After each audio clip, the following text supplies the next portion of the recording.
Escritura. Meu boa tarde para todos e todas. Hoje é dia 3 de novembro de 2010, quarta-feira. O verbete é o 1736. 3 páginas, 42 logias e 8 máximos. O tema é consci subcognitiva. A especialidade é a subcogniciologia. Definição.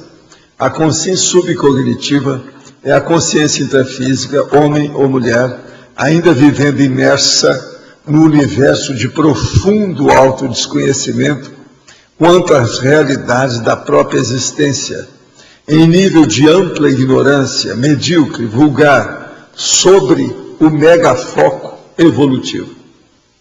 O holopensene pessoal da subintelectualidade.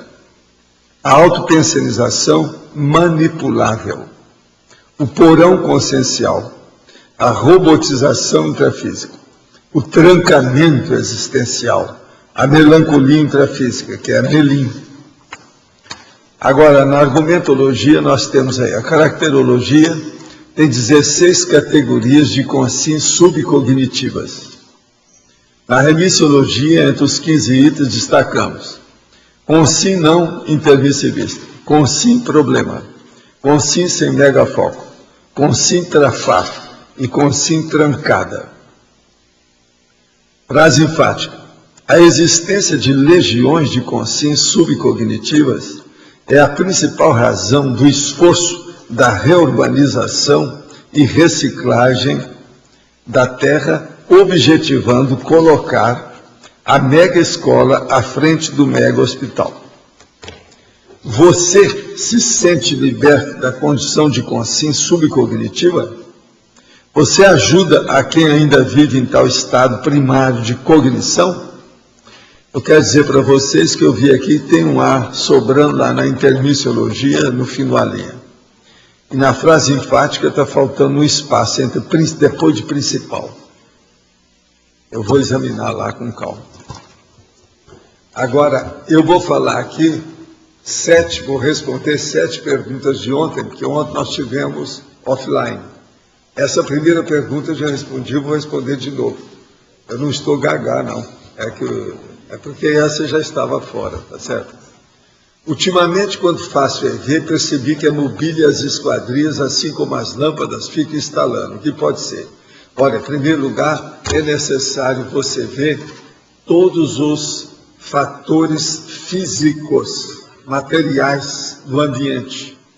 Você, por exemplo, a hora que você entrou, às vezes, você ligou algum aparelho de ar-condicionado, por exemplo, isso muda tudo. Então é necessário examinar primeiro os fatores intrafísicos. Agora, se não houve modificação nenhuma, você apenas encostou a porta, ficou tudo igual, e começou a instalar, você tem que ver se aquilo está instalando quando você não está trabalhando. E ver o que acontece. Se não estiver, depois que você afastou esses 2 fatores principais, é bom começar a ver se não é efeito físico. São 7 perguntas de ontem que eu vou falar agora. Essa agora vai ser a segunda. Poderia aprofundar sobre as consequências da simploriedade natural e da simploriedade patológica? A simploriedade natural é da pessoa que jejuna, que está começando a funcionar na vida, por exemplo, a consciência, aquela que está começando a engatinhar no processo da evolução. Ela é simplória. Ela, então, é mais do que, vamos dizer, inexperiente. Ela não é veterana. Ela está começando com o trabalho de entender o processo. Essa é natural. É espontâneo isso nela. É a pessoa que não tem know-how. Agora, a simploriedade patológica é aquela que a pessoa tem má intenção. Ela é daquele jeito, às vezes ela tem má intenção em alguma área, ela acaba sendo simplória porque ela fica com um pensamento único, alguma ideia fixa, aquilo então enceguece o modo de ver, a miopia do modo dela ver. Então, isso se torna patológico. Então, a simploriedade, ela não precisa de ter mais. Se ela tem, é quase sempre por algum problema afetivo.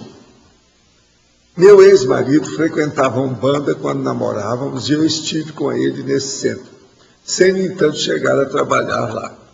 qualquer forma, me foi pedido que eu fizesse as guias, os colares relativos aos meus protetores. Sempre ouvi dizer que devemos devolver esses objetos ao terreiro, onde eles foram feitos.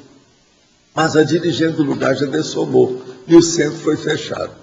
O que fazer com tais guias de cristal, sem ofender o trabalho desenvolvido na casa que frequentei?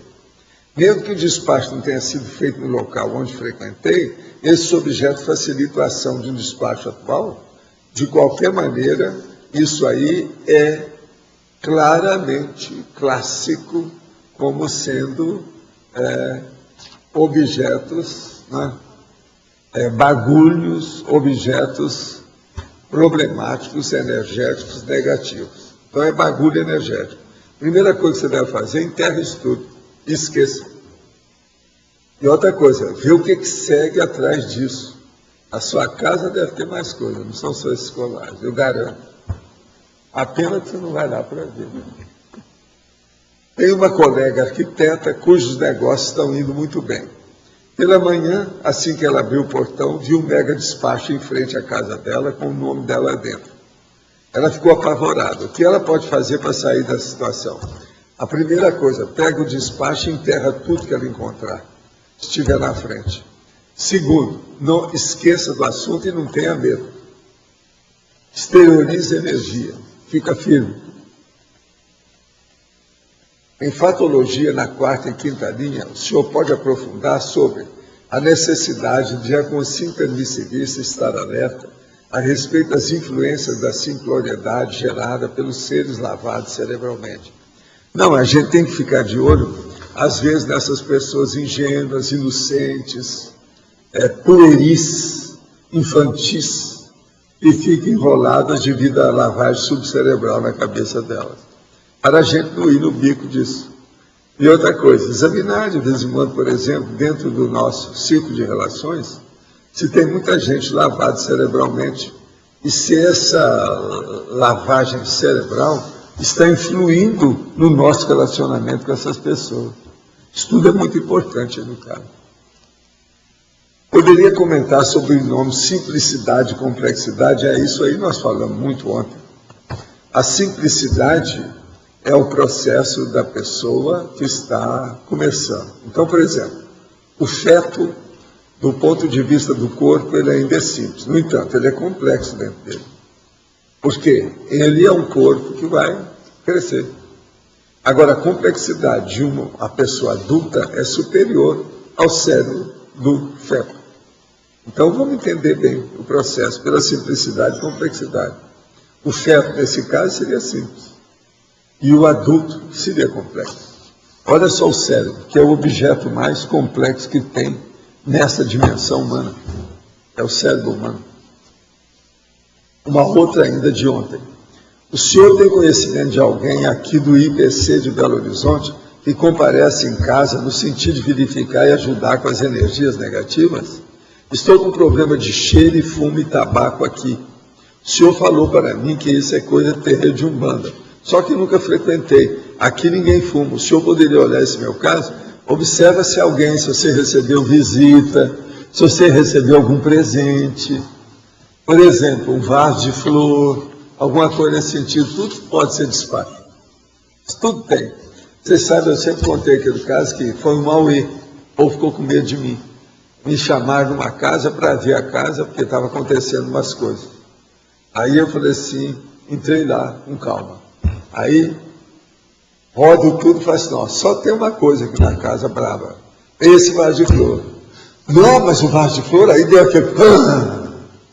O vaso de flor era enorme, muito bem feito, e estava na sala, todo bonito. Aí eu virei e falei assim, eu garanto que vocês ganharam esse vaso. Quem é que ganhou? Aí falaram, como é que foi? Não, foi isso. Agora, o que vocês acham se eu falar para você que o despacho está nesse vaso? Isso é uma loucura? Então vamos ver. Quanto custa o vaso? Se vocês quiserem, eu pago o vaso. Eu pago, mas é o seguinte, eu prometo a vocês pagar se não tiver nada. Se tiver, eu quero 5 vezes o que eu ia pagar. Aí eu falei, não preciso pagar. Começaram a mexer, sabe? Eu aprendi com aquele meu amigo lá do arcebispo. Então começaram a mexer, quando viram, tinha um patuá, os negócios todos, estava falando lá, o cara deve morrer em novembro. O cara vivo, estava trabalhando, nessa hora não estava nem em casa. Mandaram o vaso de flor, com o negócio todo, estava na sala de visita, aquele negócio enorme, flores lindérrimas. Eu falei assim, ó, dá um jeito nisso aqui, acaba com isso logo, acaba com a flor, com tudo que tem aqui, o mais depressa possível. Dá um jeito. O ideal é julgar isso até em Rio, se estiver por aí perto. De modo que a gente tem que abrir o olho, né, nessas coisas. Um vaso de flor. Agora aqui, esse já é de hoje.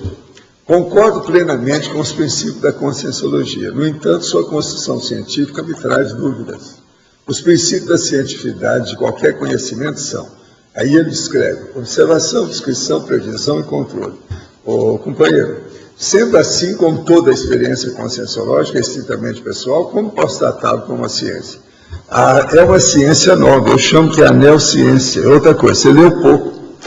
Existe um paradigma consciencial, vai ler o paradigma consciencial, neoparadigma consciencial. Isso tudo que você está falando aí é de eletronáutica. A eletronáutica, para mim, está na UTI. Eles não estudam eles mesmos, eles não estudam o paradigma consciencial, eles não estudam a multidimensionalidade, eles não estudam o processo da paraperceptibilidade. De modo que eu não perco tempo com isso aqui, não. Isso aqui é muito bom, se a gente vai trabalhar com a eletronáutica, com a física, esses processos todos químicos, os problemas materiais, tudo isso aqui é ótimo. Eu estou cansado de saber disso aqui. Isso aqui eu aprendi quando eu estava começando no ginásio, depois do curso científico, para depois vir. Mas veja, o neoparadigma consciencial é a sua consciência que estuda você. E o mais, você dá uma bela banana e esnova aquilo que aparecer. Uma outra coisa, o cientista não estuda ele mesmo. Ele é cego quanto a si mesmo. Ele é amarrótico quanto a sua própria realidade. De modo que você leu pouco. Eu aconselho você a ler o que eu chamo de neoparadigma consciencial. A consciência tem que estudar a si mesma. Agora, se você não estiver de acordo com isso, e gostar demais da observação, da descrição, da previsão e do controle dos elétrons, fica com os elétrons, esqueça a conscienciologia. Deixa isso para o seu futuro. É a vida. Eu respeito muito o seu ponto de vista, mas não posso perder tempo com isso. Pode falar. Não, só colocar também que a experiência pessoal, de um, de outro, a gente chega no consenso. Pois daí, mas é isso que eu falo. Justamente. É a consciência que estuda a si mesmo. Uma coisa não anula a outra. Esse consenso, ele é temporário, ele é efêmero, ele é fugaz. Só lembrava que a ciência convencional admite sonho, mas não prova que existe o sonho. É só porque agora, todo mundo sonha. Ele não leu o negócio do paradigma consciencial, não deu valor para isso. Esse paradigma consciencial nosso é o mais sério, tudo aí. E outra coisa, a partir do princípio da descrença. Outro, no livro 700 Experimento, página 102, poderia comentar a seguinte frase: em sua organização, auto-organização, dê preferência ao mastro real, à maré cheia, à torre e ao mirante, a fim de cavalgar as nuvens acima, sobranceiro, e atingir seus objetivos em nível elevado. Eu estou falando aqui é a pessoa deixar de ter aquela visão rastaquera, baixinha de Sáurio. Sáurio, no caso, seria o lagarto né, da ilha lá, aquele negócio todo. A lagartixa, etc., que rasteja.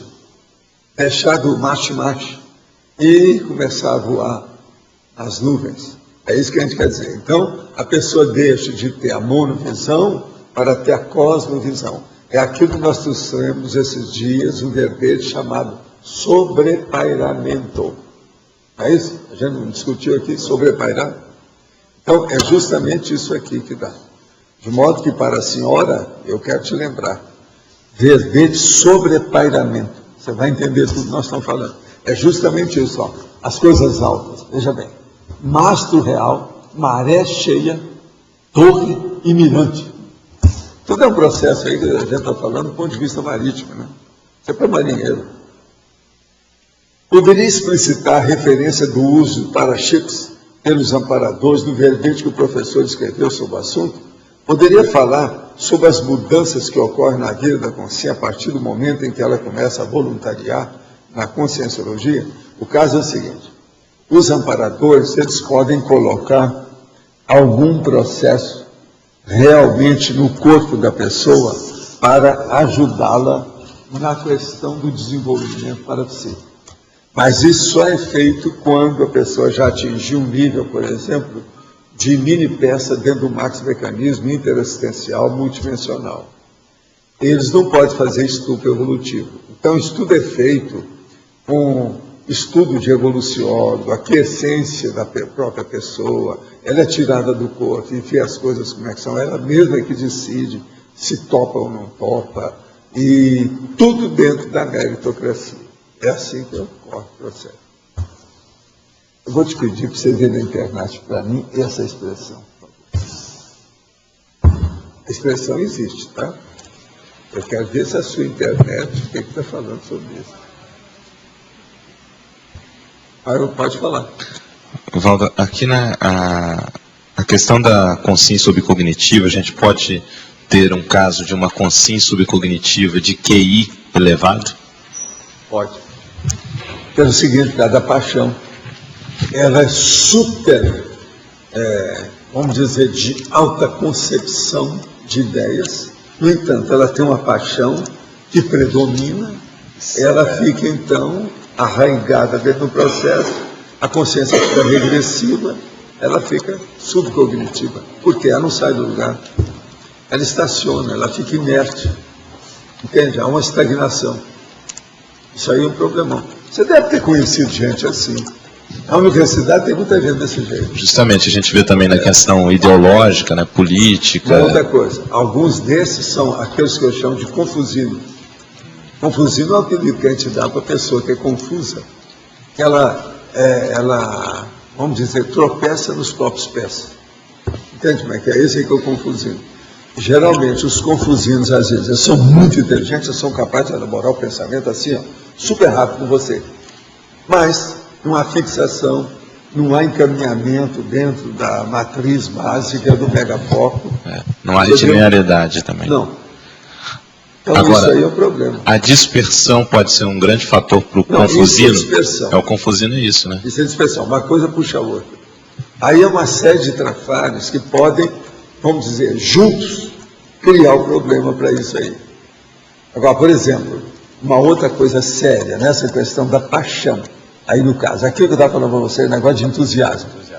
Por exemplo, eu conheci um monte de gente apaixonada pelo processo de arte, uma inteligência, mas fica superficial na hora que fica o processo só da imaginação. Ele deixa que a imaginação tome conta do discernimento do mental som. Entende o que quer dizer? Então aí não funciona. O processo ele fica subcognitivo. E outra coisa, ele fica sempre numa marcha mais lenta. Ele não como é que fala? Não engata. Você está entendendo? Está assim, travado. Para. Sabe como é que é? Então, essas pessoas que dão vontade de você pôr uma manivela nelas. Você está entendendo? Que tem dificuldade. Agora, a gente fez... São inteligentérrimas. Às vezes elas seguem você assim na hora, até com um taquissiquismo, quando está dentro da linha da paixão dela. Perfeito. Você sabe que paixão melhora todos os atributos mentais da pessoa temporariamente, né? Uma pessoa, por exemplo, ela teve, o homem teve uma paixão pela mulher, e a mulher usava um determinado perfume. Pronto. Você sente aquele perfume, aquilo, fica parado com a situação, lembra da mulher, a mulher às vezes já está morta há muito tempo, e ele lembra, pronto, aquilo dá uma estagnação na hora mesmo. Entendeu como é que é? Então, veja, é a paixão que faz o processo. Essa questão da paixão, a gente vê muito aqui o exemplo daquele jornalistas, às vezes, né, que tem uma cabeça e fica voltado para o futebol, né? Toda a intelectualidade dele ele utiliza para comentar o futebol. Ele coloca todo aquele esforço que ele podia colocar numa coisa mais útil, a criatividade, a inventividade. Só para a questão põe naquilo e fica superficial. Esportiva. Ele nunca chega a crescer demais. Entende? Agora, esse é o processo da arte. Futebol, arte. Futebol, arte. Esse povo tudo que é doido é por causa da arte. Ele quer ver processo dos 2 pés direitinho com a bola aqui, tirar foto. É uma das mais sérias que tem no futebol. O cara, na hora que vai dar uma para trás, e ele cai de bicicleta. Costas. É, a bicicleta. Ou voleio. Voleio, chama. Voleio. Agora, o voleio eles usam muito também no vôlei, né? Aquela dica. Isso que o senhor está falando da paixão aí, afetando, assim, até corroborando com o processo cognitivo, né? Desde que esteja da linha da paixão dela. Isso é por causa da razão direta que existe de algumas glândulas que a gente tem no cérebro, que tem relação direta lá com a questão sexual, o sexo chakra? Não. O problema todo é a vontade da pessoa que canalizou para aquilo. É um processo mais infantil. Não é o cérebro nisso aí que comanda, não. É a vontade que está usando o cérebro desse jeito. Entendeu? É assim não. Agora, é lógico, essas glândulas todas que tem, a pineal, entendeu? Hipófise, tudo funciona o tempo todo na pessoa, mas... Eu pergunto isso porque existe, claro, os fatores facilitadores fisiológicos. Por exemplo, você recebe uma descarga de endorfina, isso facilita naturalmente, fisiologicamente, o processo cognitivo. A coisa mais forte que tem no corpo humano é a vontade da pessoa comandando o cérebro. Olha bem, é isso. É aquela determinação que a pessoa tem lá dentro dela, que ela quer. A canalização dos processos energéticos da vontade, né? Essa vontade é que é a coisa mais séria. Como é que fica essa questão que você falou que a pessoa fica em marcha lenta, ela não engata, né? Ela fica só... Então, o que que leva... Eu não entendi não, mas bem de uma o hora que para faz outra ela pode ficar assim. lúcida, porque ela tem paixão por aquilo. Naquela paixão, ela tem um pico de lucidez violenta. Tem gente assim. Então, sim, ele é bom para isso, mas não é bom para outra coisa. Então, ele se torna um super especialista, um super especializado. Naquilo, ele vibra. Ele faz as coisas todas. E todo o resto está parado, é isso? No resto, ele cai. Ah, entendi. Entende como é que é? João, também tem relação com a síndrome da ectopia afetiva, né? Só tem, né? É bem isso, né? A pessoa entra na síndrome. Eu estudei muito a síndrome da ectopia afetiva por causa dessa condição. Problema da paixão. Agora, estudando isso, porque a paixão... ela se manifesta em todas as linhas de conhecimento humano. Não adianta você falar que um cientista não tem paixão. Às vezes tem imensa. Pela teoria. E outra coisa, tem cara que fica bravo. Se você vai contra aquilo ali, tudo para eles vai no contrapelo. Psicanálise é um exemplo disso. São dos mais bravos que tem. Na psicologia, psicanálise, agora, o pessoal a pessoa perde as estribeiras. Freud é Deus. Só pelas paredes. O negócio não é fácil. Então, veja, ele perde o bom tom, não tem limitação, não há o processo de nada na hora. E depois, com o tempo, aquilo fica até ruim, porque a pessoa, às vezes, faz isso muitas vezes, daí a pouco ele fica constituído aos olhos da sociedade com aquele traço negativo. Às vezes, é uma pessoa fora de série em matéria de elaboração de pensamento. Mas, o que vai fazer? Nós não acertamos todas. Nós não ganhamos todas. A gente não atinge aquilo que a gente quer. A gente atinge aquilo que a gente consegue, aquilo que a gente pode. De modo que a vida é difícil. A gente tem que entender essa turma toda e ver como é que faz.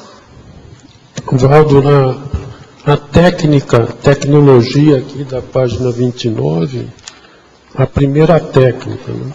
As técnicas behavioristas. Porque ela não usa introspecção, é por isso que está aqui, não é isso? O behaviorismo... ele só é objetivo, É objetivo, é um processo mais pragmático, é o do momento, as coisas materiais, é o processo tipo americano. Muito embora hoje já tem muita gente lá mesmo contra. Você quer falar sobre isso? O behaviorismo é, sobretudo, controle de comportamento. É subjugação da pessoa. É um processo etológico. Tanto é que adestramento animal de animal utiliza-se as tem outro nome pior, amestramento. Não é adestramento, amestramento. Se utiliza das técnicas do behaviorismo. O condicionamento operante, condicionamento respondente, são as técnicas clássicas. E tem uns troços italianos também sobre isso, aqueles amneojórnio. Porque até no dicionário está que ela não utiliza a introspecção. Não.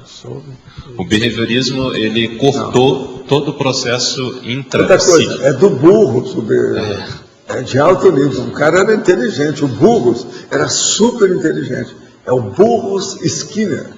Frederick É Burroughs. Skinnerismo, que é outro nome para isso aí. Skinnerismo. E uma vez teve... Agora, ó, existe uma outra coisa italiana lá para ele. Aggiornamento. Aggiornamento. Você sabe o que é? Qualquer coisa você vê por aí. E é o que nós estamos falando, o amestramento tem também o aggiornamento. Que já houve um verbete que foi tocado em behaviorismo aqui, né? Behaviorismo, né? Tem. E aí se meteu o pau, então, mas eu queria saber só os detalhes aí. Pois é, mas é isso aí que ele falou. Agora, esse seu dicionário está fraco, hein? Será que ele está fazendo a consulta certa? Estamos agora levantando uma dúvida a seu respeito. Entendeu? É lógico, quem estuda psicologia... Não, olha onde é que já está sabe falando explicar, sobre né? a linha sociológica do Skinnerismo. Mas aqui É isso fala, aí que nós estamos tem falando. outras coisas que fala assim, tem o nome do cara, do Skinner, que busca explicar os fenômenos. Não, então é isso, está certo, é por aí. Aí fala outras então coisas. tá certo, não. Mas fala que não usa a introspecção, que só é... Você achou a agulha no palheiro, está certo.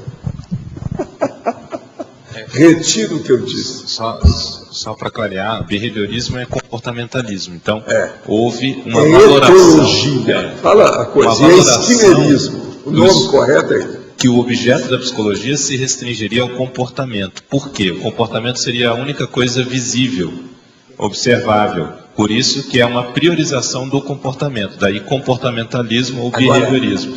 E exclusão de todo o É processo daí que vem a subjetivo. linguagem corporal, essa história toda.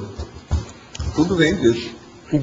Aí ia usar um pouco de... Então, por exemplo, a gente vê o tênis dele, já dá uma indicação da sua conduta social. Usando, Você tá entendendo? usando a linguagem epistemológica, ele está usando um reducionismo porque ele não considera a introspecção, ele está pegando um modelo objetivo para uma coisa que é introspectiva. Está totalmente furado. Baixo é isso mesmo. É isso. Agora, hoje o Skinnerismo está muito baixo. Caiu muito. Eles quebraram a cara. O nome é esse, quebraram a cara. Fizeram experiência lá e muita coisa deu para trás. O negócio não foi bom, não. Agora, tem gente que andou estudando isso depois, essas quebras, os enganos, e vamos dizer, as ilusões, ou desilusões, né? O processo mais é desilusão. Hoje ele está muito aproximado da cognitiva, até que fala terapia cognitivo-comportamental. Então, ele Mas somente ele não abate. Mas é um ele não é pedaço que suficiente. deu Isso. para cognitivo, Ele não é o suficiente. que faltou cognitivo. Agora aqui, ó, cursinho subcognitivo, tá? Que não é vocês. O problema é esse. Nós estamos falando de outros aqui hoje. Quer dizer, aqui, todo dia, quase sempre, vocês estão falando dos outros. O povo que fala mal dos outros.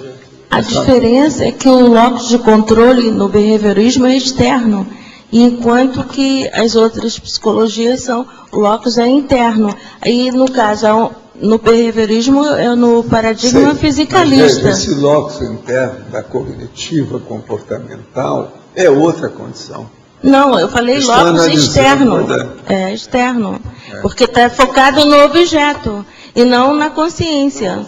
Então, é totalmente contrário ao paradigma consciencial que está focado Agora, na o consciência. cara não que é era interno. burro, tá? Ele só tinha nome, tá? Não era tão burro assim, não. Não tanto, não tanto. Em Cristo Espera por Ti, ainda na introdução, Balzac nos informa que a obra se baseia em fatos, mas não deixa claro quais são. No capítulo 1, ele inicia, bolas. O livro todo falando, é fato, é descrição, o negócio é uma narrativa, é um romance, só é fatos. Uma narrativologia, o estudo da narrativologia, no caso, um romance, é só baseado em fatos. Agora, ele está falando que são fatos reais, é isso que ele quis dizer, né? Agora, no capítulo 1, ele inicia a obra descrevendo uma visita de Charlotte a uma psicoteca, onde entabula um diálogo com Zéfiro, ocorrido no ano 1957. Sabemos, no entanto, que nesse ano Zéfiro encontrava ressomado. Sim, mas eu não sou consigo trancada. Você esqueceu disso. Esse diálogo ocorreu, de fato, através de uma projeção com transfiguração. Foi o Transmentor entrou na história. O negócio foi enorme. Teve uma comissão nessa história toda até chegar lá. Ou trata-se apenas de um recurso literário? Não, houve uma coisa maior do que isso. Lá trata-se de recurso literário, sim. As descrições, as coisas todas, o negócio dele me colocar lá no meio, chamar que era o mentor espiritual, não sei o quê, aquilo tudo foi para compor o negócio dentro do problema que ele está explicando do ponto de vista espírita. Mas agora foi muito mais do que isso. Isso aí, foi muito mais.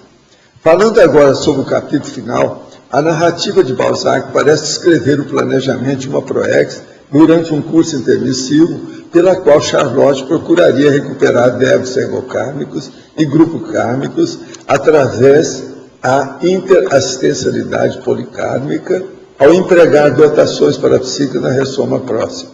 Isso procede? Sim. Muita coisa disso você falou. Não há dúvida. E mais alguma coisinha.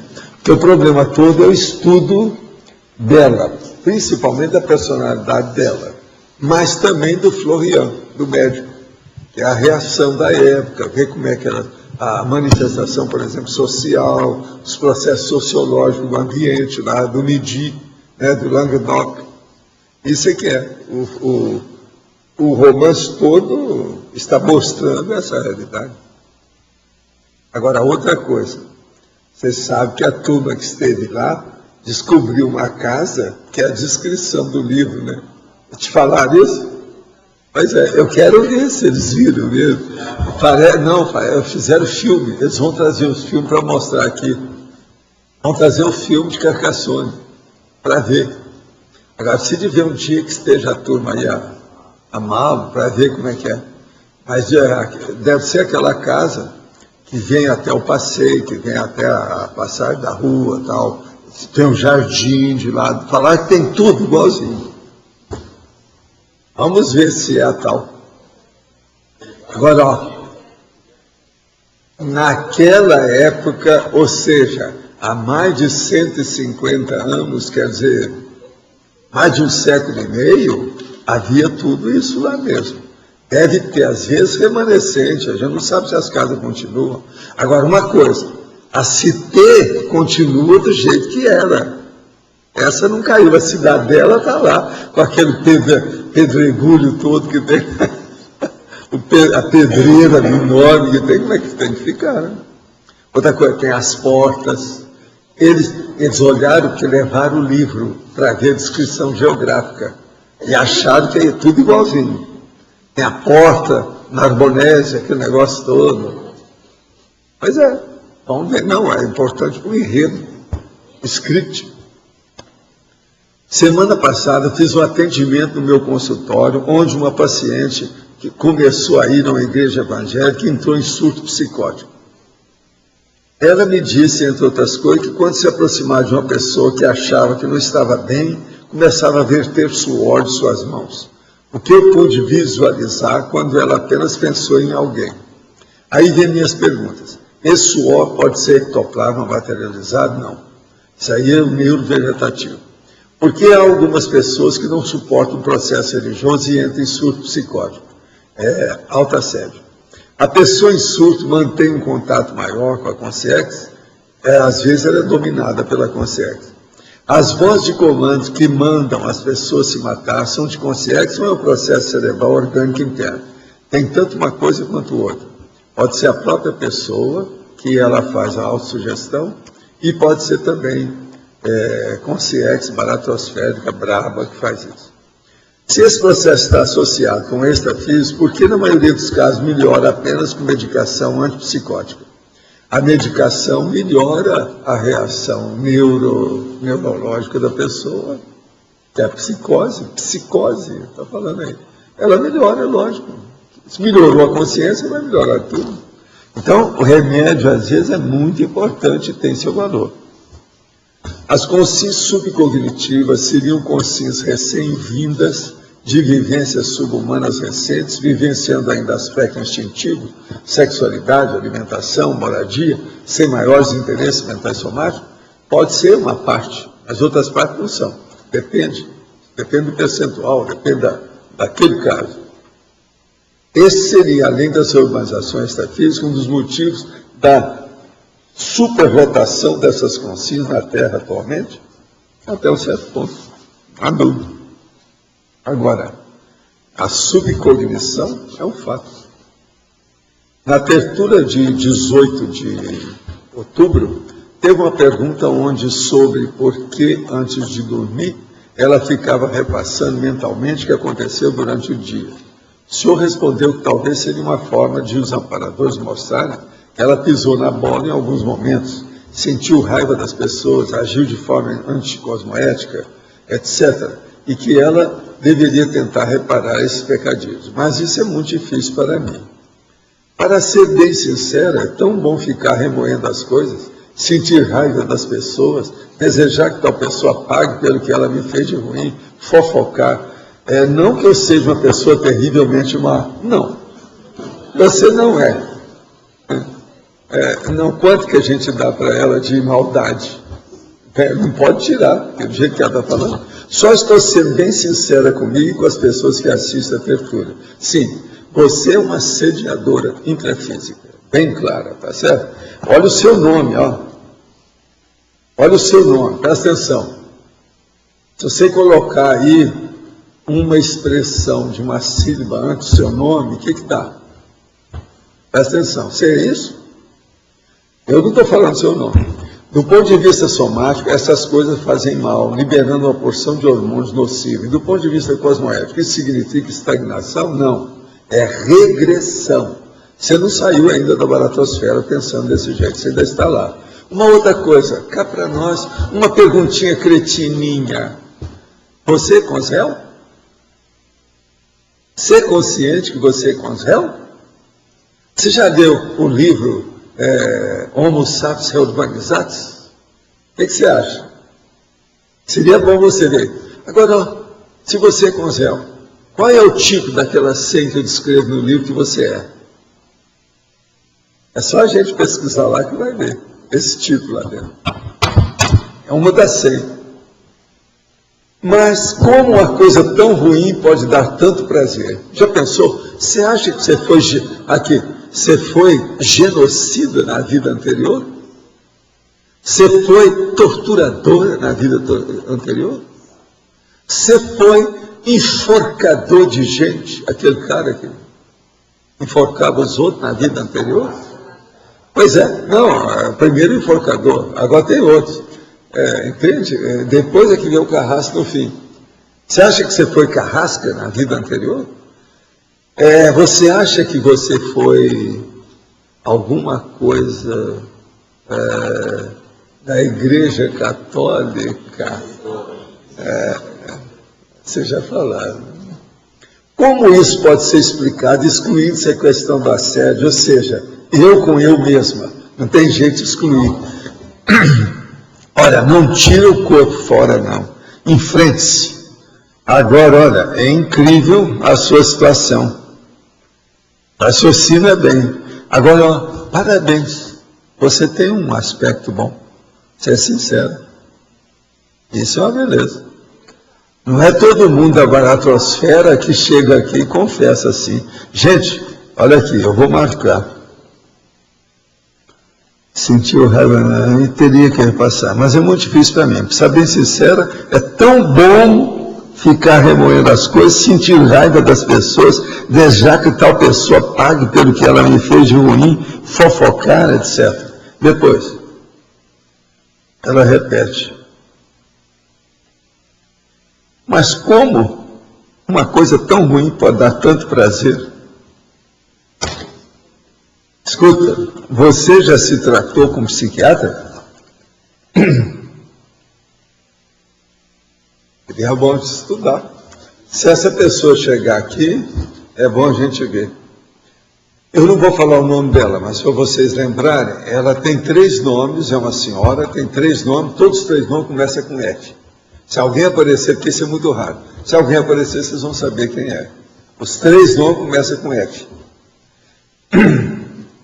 Em que espíritos em condições extremas de ódio e sentimentos ruins perdem sua forma humana e modificam-na inconscientemente até atingir a forma de ovoides. Mas o ovoide é o mínimo, isso é bobagem. O processo são os mutantes, são pior que isso. Se isso for verdade, será que Adolfo Hitler já hoje estaria nessa condição? Eu não sei. Já li que seu espírito teria sido enviado para outro orbe menos evoluído que a Terra. Eu não sei. O que o professor poderia dizer sobre esses espíritos que foram seres humanos extremamente maus? Eles estão indo realmente, são os transmigrados. São as consréus transmigradas. Estão indo para um planeta evolutivamente inferior à Terra. Mas eu não sei se esses aí foram. É preciso ver, porque quando a pessoa tem muita ligação com o outro, ele não vai sozinho. Ele tem que ir etcaterva, quer dizer, com a equipe toda, a turma baratrosférica dele. O megafoco da minha ProEx é alcançar a dispersidade, ou seja, ser desassediado, permanente, total, embora tenha lido na sua obra 700 Experimentos da Conscienciologia, que o professor ainda não alcançou esse estado evolutivo. Logo, diante da dificuldade supracitada, há realmente chance de uma consciência nessa vida, no atual eixo evolutivo terrestre, chegar aos 50% do serenão? Sim. Tem muita gente que está chegando lá. Fica firme aí. Eu confio em você. Vamos nessa. Agora, voltando à consciência subcognitiva. Valdo, aqui. Na página 30, na exemplologia, tem a consciência subcognitiva assistida e a desassistida. Sim. A diferença de uma para outra seria a intenção? Vou ler tudo aqui. Consciência subcognitiva assistida. A pessoa apedeuta, quer dizer, analfabeta, ignorante, já amparada por parentes ou personalidades interessadas em ajudá-la na melhoria da autocognição. Então, é uma pessoa que é totalmente anáfa, está sendo ajudada pelos amigos. Agora, consciência subcognitiva desassistida. A pessoa apedeuta, ainda vivendo sem quaisquer reciclagem quanto à própria ignorância. Então, veja, ela ainda não teve ninguém para socorrê-la, ela não reagiu perante essa realidade, então ela continua. É dessas pessoas que chegam na rua e perguntam para você, você quer ler essa placa para mim? Está entendendo? Então, mas o fato de uma estar sendo assistida já e essa ainda não, sendo que as duas são apedeutas, seria a intenção? O processo não é esse, uma está sendo assistida, a outra ainda não está. Ela não fez nem ambiente para ter amigos para ajudá-la. Essa é pior. Não é isso? Por isso é desassistida. Porque uma pessoa, para ela ser assistida, ela tem que ter algum mérito, de qualquer maneira. Entendeu? Assim no escuro, no zero, é muito difícil, né? Porque ninguém vai entrar nessa. Vai ter um problema com a pessoa aí sério. Aqui. Então, há uma diferença enorme entre o assistido e o desassistido. Certo? Quem é que está com o microfone? Tem alguém? Oi. Valdo, aqui na sinergismologia, você fala do sinergismo lavagem paracerebral e lavagem cerebral. A minha pergunta é, a gênese da paralavagem cerebral é o acúmulo das lavagens cerebrais em retrossomas e reforçado na intermissão? Mas às vezes quase sempre é o processo religioso que cria, vamos dizer, a possessão. Pensa bem, a religiosidade é a possessão. Você vai começar a entender a lavagem cerebral nesse nível. Tem muita gente assim. A possessão. Olha, aqui. Você podia só aprofundar um pouco mais isso aí que eu fiquei. Escuta só uma coisa. Vamos entender bem. Lavagem paracerebral é um processo que extrafisicamente já fez. Ou foi feito agora, ou já vem. Então pensa bem a pessoa na Igreja Católica. Ou uma pessoa dentro do processo, por exemplo, judaico, tem 5 milênios.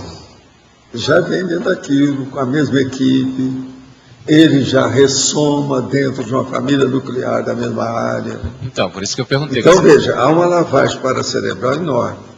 E ele continua com isso. A lavagem cerebral aí quase que é secundária. É ela que faz o sinergismo, aquilo potencializa a lavagem cerebral. É a possessão também disso, é a possessão. A pessoa, por exemplo, totalmente tarada com o processo, Nossa Senhora, etc. tal, coloca as coisas, tal, ajoelha, milhões de coisas, põe a mandioca na boca, que negócio. Eu gosto. Mas, Walter, a minha questão é, por exemplo, lá a gênese disso, ela vem de um acúmulo a várias vidas, a pessoa entra naquela condição. E aquilo vai afetando o paracérebro, quer dizer, já fixa no paracérebro. É nesse sentido que há uma paralavagem cerebral. E extrafisicamente ela acaba pela afinidade. O problema todo é esse. Não é fácil. Agora, eu geralmente, às vezes, falo também na questão da lavagem subcerebral, lavagem paracerebral. Agora, aqui não, nós estamos chamando cada subcognitiva, são essas duas que interessam mais. A partir do que você falou sobre a assistência que a gente recebe por algum merecimento. E no caso do político, vamos supor, o cara é um conréu e tem um cargo político e existe amparo nele porque as decisões que ele vai tomar vão repercutir em outras pessoas. Como é que é o mecanismo dele? Esse mecanismo, nesse caso, às vezes ele... Isso aí é porque ele já tem uma gangue do passado dele, é o problema dele, ele está tudo envolvido dentro da máfia dele. Essa máfia, às vezes, é multimilenar. Tudo depende do que é. É o caso do Hitler. Você sabe que o Hitler alcançou um prestígio na Alemanha superior ao do Lula, né? O Lula parece que foi 82%. O Hitler foi 85% de aplauso. Deu no que deu. Esse negócio do povo aplaudir é um perigo. É aquilo que eu falo sobre a ovação popular e o processo do demagogismo político. Por exemplo, eu parto do seguinte princípio: a sociedade é ainda patológica. A sociedade interfísica é patológica. Se a maioria está aplaudindo uma pessoa, é porque ele é patológico. Uma pessoa boa nessa sociedade que nós estamos, ela não pode ser aplaudida pela maioria. Ela tem que estar falando alguma coisa que seja contra a maioria. Porque senão, como é que é? Como é que vocês explicam o processo da sociedade patológica? Agora, isso é que eles não gostam de ouvir, porque esses fatos, essa argumentação baseada nos fatos é terrível. Isso não tem. Não adianta a gente brigar com os fatos. É um fato. Então, todo mundo que é aplaudido demais, abre o olho. Tem alguma coisa, algum rombo desse tamanho. O que eu penso assim, a respeito do merecimento. Às vezes, não tem jeito, ele tem que ter um nível de amparo, porque... Todo mundo tem, né? Todo mundo tem amparo. E outra coisa, por exemplo, a nossa ex-guerrilheira hoje é presidente da República. Naquele cargo, tem amparador para ajudá-la. Depende agora dela, se ela permite isso ou não. O processo é dela, mas sempre tem. Entende? E a gente agora, como ela é presidente, temos que pensar positivo para ela, jogar energia positiva. Vamos em frente, vamos ver o que ela faz de bom. Entendeu? A gente tem que pensar positivo. Afinal de contas, a esperança é a última que dessoma. É a vida. Sim. Na página 30, professor, em ciclologia, você poderia aprofundar o ciclo da interprisão grupo kármica? O ciclo da interprisão grupo kármica. Isso aqui é quando a pessoa ela entra na interprisão até sair o negócio custa. Então tem que ver. Com a subcognição, isso aí ainda piora mais. Tem que chegar num ponto que a coisa é difícil. Uma boa parte desse povo que está renovando estão na fase da recomposição. É a hora que está tudo dando para trás, não dá certo, é contra a pessoa. Há muitos processos assim, ela fica contrafeita, né? Porque o negócio é contra ela. Isso tudo aí é dentro do ciclo. Agora aqui, gostaria de saber a sua opinião sobre um aspecto da biografia de Balzac. Conta-se que ele fora libertino e teve inúmeras mulheres. Qual a sua opinião sobre isso? Não, ele era um cara que durante alguma temporada ele foi solteiro. Homem solteiro, às vezes, tem várias namoradas, isso aí faz parte do serviço. Mas ele era apaixonado e no fim da vida ele casou com a Condessa Hanska, que é um negócio que era uma russa.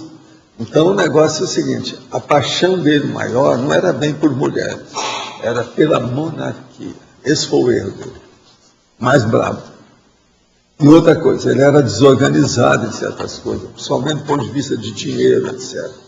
Agora, a mãe prejudicou ele demais em certas coisas e ajudou a ele demais em outras coisas. Então, isso aí também perturbou a vida dele. Agora, a mandar aqui, isso aqui está repetido. Disse a um amigo que uma pessoa pode dessomar em uma projeção sem autodefesa, caso seja pego e encapsulado na baratosfera. Ele não admitiu, disse que o cordão de prata não se rompe assim fácil. É a vovozinha, vem nessa. Eu tentei explicar para ele sobre os paranormais russos que paravam o coração de sapo. E dizem que as pessoas sopram energia. Na verdade, eu não soube explicar muito bem o que acontece. Poderia o professor esclarecer melhor isso? O caso é o seguinte. Eles pegam a pessoa e tiram do corpo. E levam para um lugar onde eles reforçam o processo do encapsulamento energético. Com isso, a pessoa não volta mais ao corpo. E há o rompimento aqui no assunto. Eles, então, chupam a energia que sobra no corpo humano e chupam a energia da consciência que está projetada. E ela fica um pouco vegetal, ou para-vegetal. Isso tudo tem. Essas coisas que acontecem mais. Uma outra coisa, só para embolar o meio de campo, aí, o meio de campo. A meu ver, os maiores homicídios que acontecem na Terra são devido a assédio. Maior número. Gostaria de saber se o funcionalismo público com estabilidade financeira é tão válido quanto o empreendedorismo, pois moro em Brasília e é aqui o berço dos concursos públicos. O que a gente vai falar aqui, isso aí? Está bravo isso, né? Funcionalismo. Eu nunca fui funcionário público, devido ao processo da burocracia no Brasil e o abuso que se faz da dinheirança dos impostos. Olha bem o que você vai fazer. Outra coisa, a maioria do povo que eu já vi que ia ser funcionário, tudo entrou na questão de imposto de renda. Parece que é onde dá mais cachê. Você devia ver como é que é isso. Você quer falar? Pega aí o microfone.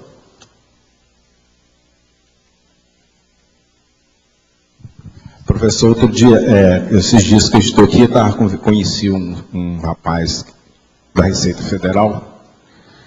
Aí, vários processos que ocorrem aqui, que ele estava falando, né, o salário inicial da Receita Federal é R$8.000, o inicial. E quem vem para cá trabalhar, fica 15 dias, ganha R$4.000 por esses 15 dias. Porque tem que sempre estar mudando aí pelos processos de contrabando que existe aqui em Foz do Iguaçu. E ele disse ainda que existe mais de 2.000 carros presos aqui em Foz do Iguaçu, pela Receita Federal, que já não tem lugar mais onde colocar.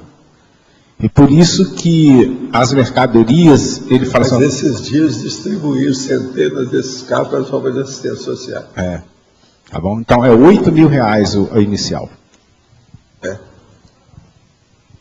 Mas isso não é nada, não. Existem os casos das cobranças dos impostos, da fiscalização, que isso aí é um problemão. Eu já vi muito caso nesse sentido. Por isso que pondera bem entre o funcionalismo e as coisas. Agora, Brasília, você sabe, é um dos piores lugares do Brasil atualmente, do ponto de vista de vivência, né? Cada ambiente que está lá. Tudo por causa disso. Agora, é preciso estudar, né? ver o que a pessoa quer, como é que é. Tenho conhecido mulheres muito capazes e que têm me auxiliado muito em minha evolução. Admiro muito todas elas e sempre tento encontrar os trafores delas, nos quais baseio minha vontade de continuar o relacionamento. Mas não tenho levado o relacionamento adiante. A vontade de manter o relacionamento vai acabando à medida que compreendo que adquiri as sinapses que necessitava. Isso está correto? Preciso levar adiante o relacionamento? Não. Tem só uma coisa que não está muito certa. Se você não consegue se manter com uma pessoa, convivendo com ela, como é que é perante a mega fraternidade? Uma dupla evolutiva é uma pinguela que a pessoa faz para alcançar o continente da mega fraternidade. Se uma pessoa não consegue arranjar não consegue viver com uma pessoa, como é que ele vai viver com 100, com 1000, com outros? Agora, isso é um problema sério. Agora, outra coisa, a monogamia é que é o processo sério, fisiológico que a gente tem, não é a poligamia. Olha bem o que é que se passa com isso aí. Agora, relacionamento. Quando a gente faz uma dupla evolutiva, você está fazendo para ajudar a pessoa que você vai conviver com ela. Ela ajuda do lado dela, você ajuda do seu lado. Se você não arranja ninguém para você ajudar e ser ajudado, olha bem como é que está a sua condição. Você não é igual aquela mulher que está falando aí que tem raiva de todo mundo e que se sente bem com isso, não, né? Mediante fatos de comportamentos religiosos focados no materialismo, que usam de artimanhas para iludir, enganar e conseguir fidelização para o próprio ego do líder ou instituição religiosa, como podemos achar o caminho justo da fé? Não, primeira coisa, nem muita fé, nem pouca fé. Esquece a fé, que isso é besteira. O nosso processo aqui é princípio da descrença. Não acreditar em nada nem em ninguém, nem no que eu estou falando. Faça a sua experiência pessoal. Depois você vê se a gente está com a razão ou não. Se a gente não tiver com a razão, tchau, bye bye. Cuida da sua vida, vai em frente, esquece a gente. Sendo que o Espiritismo surge como uma fonte direta com a verdade, sem passar pela vontade de manipuladores, eu não sei. Sempre tem manipulador, bolas, pois a federação manipula todo mundo. E outra coisa, só se pode falar em Allan Kardec e J. Cristo, mas ninguém lá. E olha lá. Se for no Rio, pode falar na mãe, Maria, mãe de Jesus, etc. também, que eles falam lá na federação. Mas o senhor não diz que Chico Xavier mentiu. E se mentiu, o senhor estava junto, e quem omite? Endorça o ato? Sim. Você acha que você nunca mentiu na sua vida? Se você tem filho, o seu filho está vivendo com você, mesmo com a mentira que você pregou a ele, falou que tinha Papai Noel quando era pequeno? Presta atenção. Que besteira é essa? Mentir é uma coisa natural da pessoa, isso faz parte do serviço. Agora o processo é permanecer na mentira ou fazer uma mentira grande demais que vai criar problema para todo mundo. Né? Como é que fica? Isso aí que é o X. Agora, eu não participei de nenhuma mentira grande. Quando eu vi o negócio, eu meti o pau. Foi por isso que eu caí fora de lá. Se eu quisesse permanecer com as ilusões, conscientemente, eu estaria lá. Eu quero ficar com as minhas ilusões particulares, aquelas que não tem jeito a gente passar para vocês, etc. Tá entendendo? Mas agora, eu não vou ficar dentro das ilusões, que eu estou consciente que aquilo é ilusão, e permanecer lá dentro. Foi por isso que eu caí fora.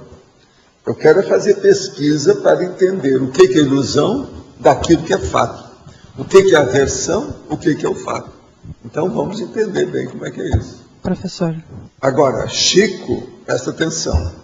Eu trabalhei tudo, minha consciência, eu saí de lá em paz, ele mesmo me agradeceu demais, tudo que eu fiz com ele em 10 anos de trabalho, quando eu saí. O povo não sabe disso.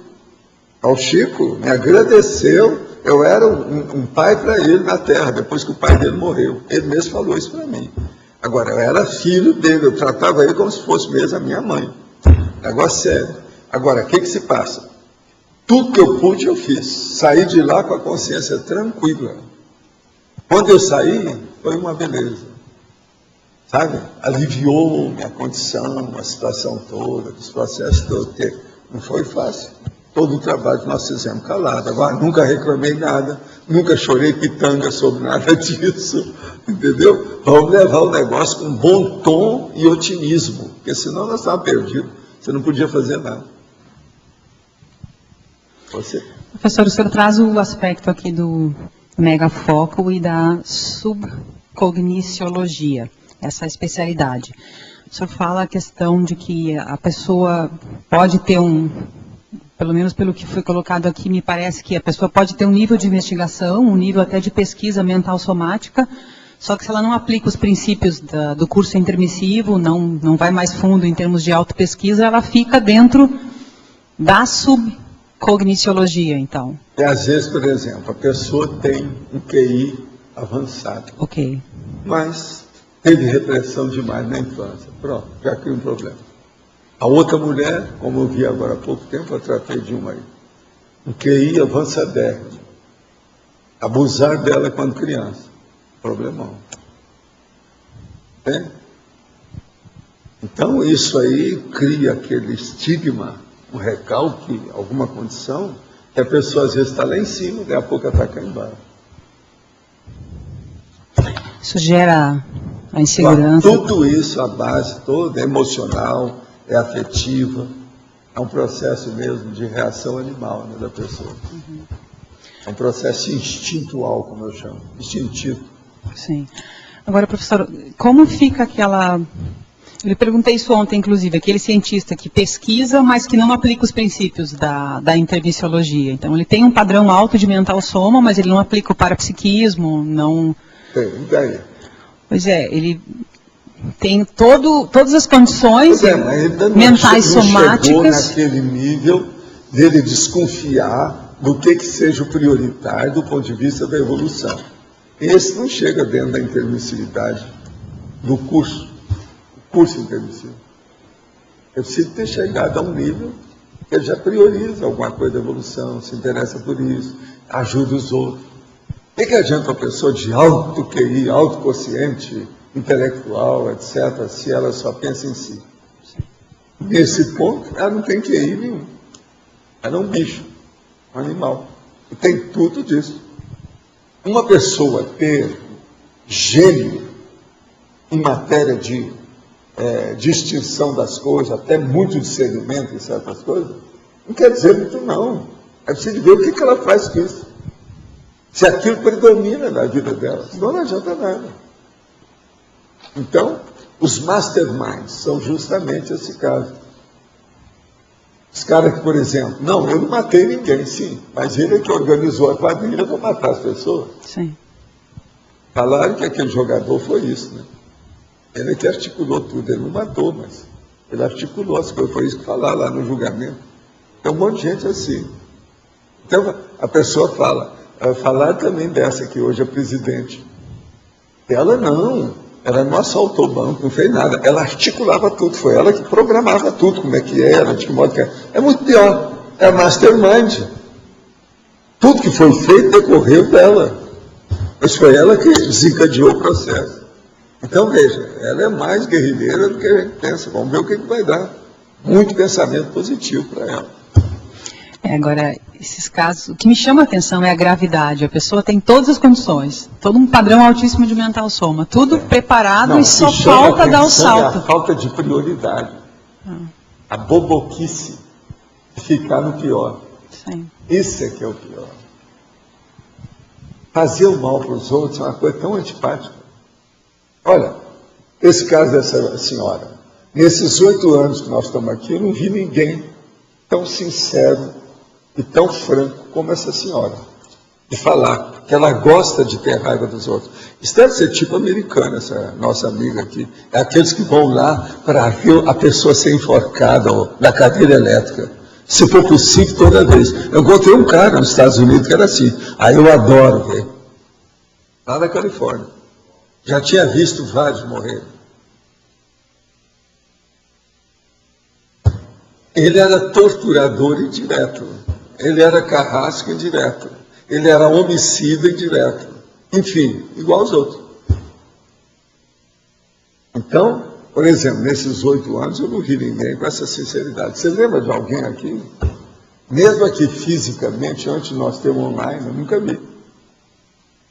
É incrível.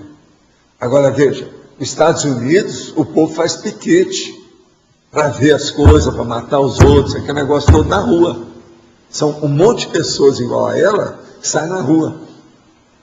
É preciso acabar. Nós queremos ver os olhos esbugalhar. Arranca os olhos dele. Aquele negócio todo tu tem. Eles fazem piquete na rua. Por isso que é que tem pena de morte lá, esse negócio todo. Não, eu quero ver morrer. Como é que eu preciso? Agora, professora. Quer dizer, uma pessoa dessa, já pensaram, eu preciso mostrar para ela, se ela aparecer aqui, todos os verbetes sobre imperdoamento e heteroperdoamento. Está faltando perdão. Ela não raciocina. Agora, vocês veem o que é a confissão de uma consréu. Ela me perdoa, mas estou falando a verdade dela, é consréu.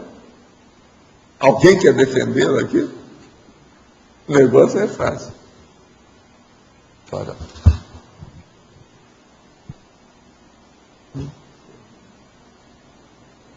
Entendeu? É de acordo. Qualquer coisa.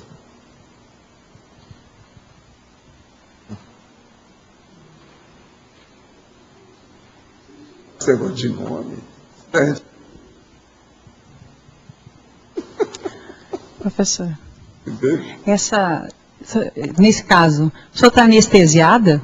Ou se confundiu? Porque ela deve ter um padrão de anestesia do psicossoma. Tudo bonitinho, escreveu muito bem, o português está certo, sabe? Eu não vi nada. Parece que tem, deixa eu ver só as expressões, só já que você está perguntando, vamos analisar bem a pessoa naquilo que ela escreveu.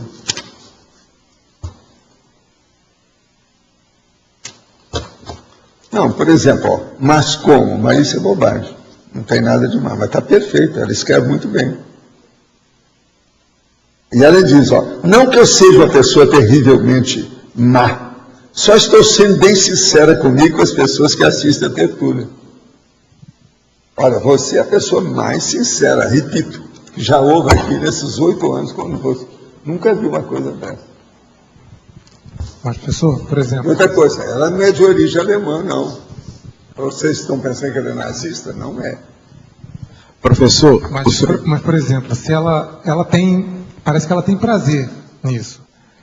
Vamos supor, se ela só aparecer... Pois é, mas é o assédio. O assediador tem esse prazer. Mas eu digo... É o prazer do torturador, é o prazer do carrasco, é o prazer do genocida...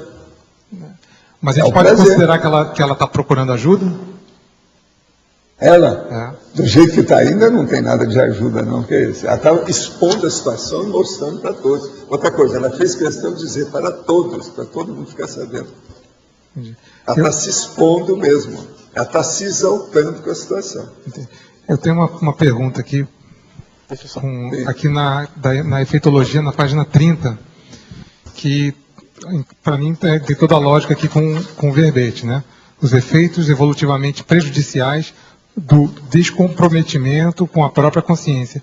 Eu queria saber se a autocorrupção, ou seja, os trafares que a gente já tem condição de reciclar e não recicla, são autodescomprometimentos com a nossa própria consciência. Peraí, deixa eu ler aqui. Os efeitos evolutivamente prejudiciais do descomprometimento com a própria consciência. Agora, o que você quer saber? Se as nossas autocorrupções são descomprometimentos com a nossa própria consciência. É, autocorrupção, isso tudo é autocorrupção. Agora, o processo todo não é só autocorrupção, não. Isso aí é autoassédio, falta de autocrítica, falta de autocosmoética. Está tudo faltando aí nesse caso. Agora é muito mais sério que a gente pensa. Quer falar? Estava falando aí dessa senhora aí, então aquela pessoa que acompanha tudo do boxe, que fica até de madrugada assistindo, que gosta disso, também é da mesma... Não, mas é suave. Essa do boxe é suave, essa aqui é mais séria. É? Essa aí é mais séria. Essa aí quer ver sangue. Ok, obrigado. O negócio é quer ver o troço, é chupar o olho do outro. Isso aí não é fácil. Gostaria que o senhor explicasse mais claramente sobre o primo Pensene. Alguma consciência já esteve frente a frente com o primo Pensene? Alguma consciência já esteve frente a frente com o primo Persênio? Quais as probabilidades de alguma consciência extraterrestre ou civilização extraterrestre realizar contato imediato com a nossa humanidade ainda nesse século? Olha, tudo é possível. Eu não ponho a mão na cumbuca. Vamos ver o que vai dar. Agora, o primo Persênio, se você achar alguma coisa, você manda falar para mim aí. Me ajuda. Minha filha de 13 anos foi em um acampamento escolar e teve um pastor que fez uma palestra. Nisso, minha filha caiu e, segundo ele, a menina teve uma possessão maligna. Isso seria um assediador dela contra a religião ou é referente a mim como devo proceder? Não, o problema todo aí é o ambiente lá que já tem os assediadores que deitam e rolam, literalmente, com o povo que eles mexem com eles. De modo que as possessões são feitas na hora, tem tudo isso. Eles deitam e rolam, né? É, uma possessão. Em conformática, no item 6, antonimologia, o que vem a ser o termo consim pós-diluviana? É aquela que era antediluviana, que andou melhorando. Antes quer dizer anterior ao dilúvio. Então essa que passou já está começando a ver que tem astronáutica, que a tecnologia, que o homem já foi à Lua. Essa que é a pós-diluviana. Sou acadêmica da Unifest da Baixada Santista. E há um mês nós, estudantes, paralisamos as aulas e promovemos diversos debates sobre o movimento estudantil e melhoramentos necessários à nossa faculdade. Decidi participar para criar minha opinião e contribuir como eu pudesse. De fato, se não tivesse paralisado as aulas, não conseguiríamos debater nossas ideias, propor ações e votar. Apesar de saberem das várias necessidades básicas para melhorar as condições da faculdade, os integrantes da reitoria não nos deram nenhum prazo para efetuá-las. Enfim, há muitas consciências egoístas que só se modificarão quando sentir necessidade, o que pode demorar várias séries. Seria coerente, então, pressioná-las para conquistar o nosso direito? Sim, para isso é que existe, né? Todos esses princípios de defesa do contribuinte, do cidadão, do estudante, o direito de greve, essa coisa toda existe para isso. O que você pensa sobre atuar em um movimento estudantil? Eu já participei. É isso. Eu representava 3 faculdades, até na Uni, lá na Praia do Flamengo. Cheguei a dormir lá com aquele monte de gente. É a vida. Alguma coisa a pessoa tem que participar. Esses movimentos são democráticos, está tudo certo. Agora, não pode ter excesso. Por exemplo, uma das coisas que eu participei, eu meti o pau no cara que representava a UIE, que era a União Internacional de Estudantes, que era um francês falando francês, comunista, chato, difícil, louro. Então eles começaram a falar, eu também dei minha opinião, meti o pau lá na Assembleia, com o negócio todo. E aquele monte de gente aclamando o rapaz e tal. Aí das orópicas, para falar com a turma. Aí para ver, aqui não tem ninguém da minha idade. Ninguém aí deve saber disso na ocasião. Ele era representante da UIE, esteve no Brasil, fez uma ruaça danada. Era comunista. E falando em comunismo, desbragadamente, tudo aberto. E eu metendo o pau no negócio. Agora, eu representava 3 faculdades. Então, o meu voto valia por 3, está entendendo lá, no negócio da Assembleia. Então, todo mundo vinha atrás de mim para ver como é que era, tal, que era 3 por 1. Tinha direito a tudo dentro dos conformes. O povo não viajava, não saía lá de Uberaba. Então, para ir ao Rio para participar da Uni, tinha que ser quem viajasse. Como eu viajava, eu tinha gente lá, às vezes ia comprar as coisas para a própria escola, aquele negócio todo, então eu comecei a ter contato com essas coisas, né, com facilidade. Então, participei algumas vezes, fazia parte do serviço. Agora, nunca fui de estar fazendo comício, participar do grêmio acadêmico, eu não tinha tempo, porque eu trabalhava na escola, não dava tempo para isso. Eu só representava isso aí quando eu viajava, porque eu tinha que fazer o mesmo trabalho, a gente entrava nisso. Era um bico, um extra. Tá? Agora, eu acho que essas coisas estudantis são necessárias. Isso é bom, isso é democrático, isso já vê.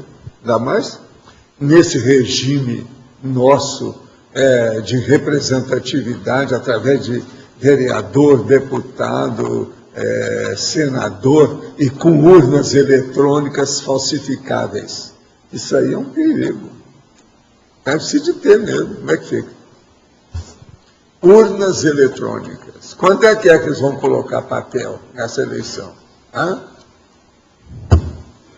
Gente, quem mais? Quem Professor, é que tá aí aqui, com o microfone? eu queria só retomar mais o último ponto. Eu queria compreender a questão da índole, né? O âmago da consciência mesmo. É possível que algumas consciências, algumas pessoas estejam tão fora do processo de reciclagem, tão desconectadas com um mega foco, que a pessoa pode ter um padrão de gosto completamente psicopático, né? Como é o caso, alguns casos que a gente trouxe agora aqui, e ter uma índole boa. É possível isso? Tem jeito, né? Você está forçando muita barra. Não, a pessoa é ou não é? O que é? A pessoa pode achar, ter gosto... A índole boa para a vovozinha dela.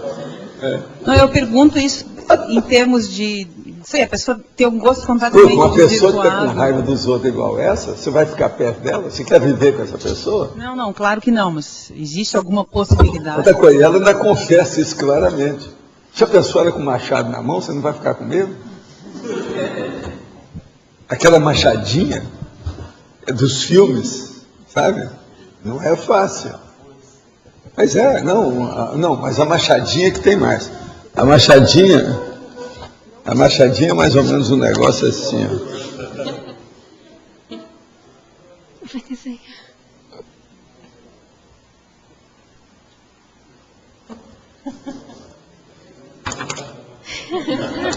Essa. Você não vai ter medo de você arranjar esse objeto lá perto? Essa é a machadinha. E essa está até estilizada, bonitinha. Ó, vocês não pensam não, que aqui está bem afiado, tá?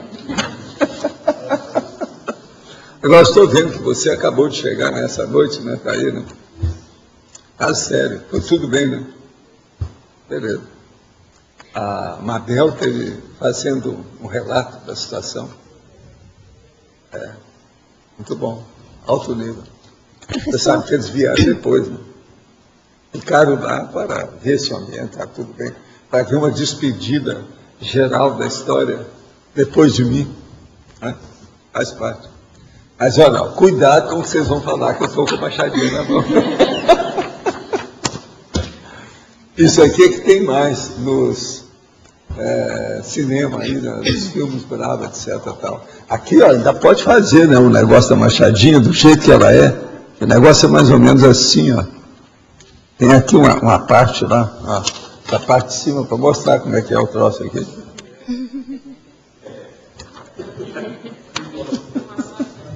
Agora, o problema é aqui, ó. Agora aqui a gente mostra assim, ó. Isso é para mostrar que ela está super afiada.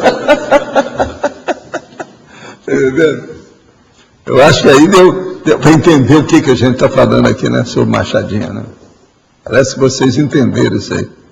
Não preciso explicar muito mais, não. Entendeu? Professor, aqui na página 30, o senhor poderia falar um pouco mais na binomiologia, patológico com os réus dominadora e com os réus dominados? Patológico com os réus dominadora, com os réus dominada. A com os réus dominadora é aquela que, vamos dizer, comanda outra pessoa. Ela governa outra pessoa. Então eles formam uma dupla. Lá no fim da história, isso aqui equivale ao possessor e a pessoa possessa. É a mesma coisa. Então, é uma dupla realmente patológica, binômio. Entende? É isso que nós teremos que falar. Por exemplo, essa nossa amiga aí, que tudo indica que ela é com os réus. A gente teria que ver na família dela se ela é dominadora ou dominada. Ela pode ser tanto uma coisa quanto outra. Você vai perguntar, mas como ela pode ser dominada? Sim. Às vezes ela é dominada por outra pior do que ela, que está na família, ou no serviço, ou na repartição, ou em algum lugar. A gente nunca sabe. E outra coisa, às vezes ela ainda está revoltada desse jeito devido às injustiças que a dominadora está praticando sobre ela. Então, se a gente for ver a etiologia, a causa disso, aí é que a gente vai ver a situação toda, como é que é. A causa. Qual é o fator desencadeante? O que é que provoca e mantém essa condição até hoje? Isso aí tudo teria que ver. Quem é que está com o microfone agora? Tem mais alguém? Você?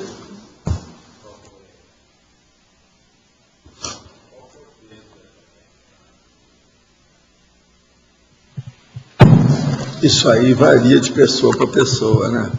Tem que ver como é que é. Eu penso que, de modo geral, se nós formos olhar a população da Terra, ou seja, a demografia toda, o que predomina mesmo é a paragenética. Por quê? São consciências que estão em evolução, aquilo que eu chamo a primatologia humana, você está entendendo? Eles então ainda são muito ainda animalizados ou subhumanizados, e etc. Tal. Ainda tem essa reação toda. Então a gente tem que olhar com calma, né? Como é que fica? Então, mas é a paragenética ou a genética que predomina? A genética. Agora, veja, como é que fica? Então, por exemplo, eu não acho que seja 51%, é muito mais.